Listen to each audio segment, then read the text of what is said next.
Hello everyone, welcome back to our channel. We are back again with a new video which is on Python program to check if a number is palindrome or not. So before starting the program, we should know that what is palindromic number.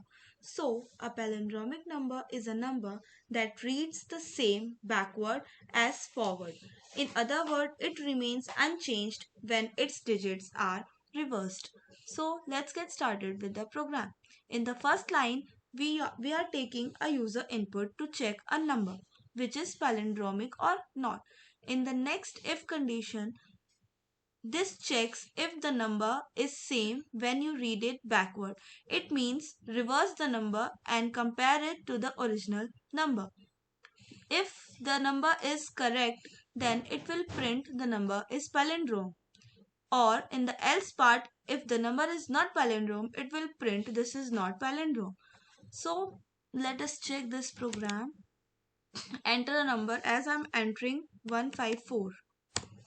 Hence this is not a palindromic number. We can check once again. We can check 121. Hence 121 is a palindromic number. That's it for today's video. Thank you for watching.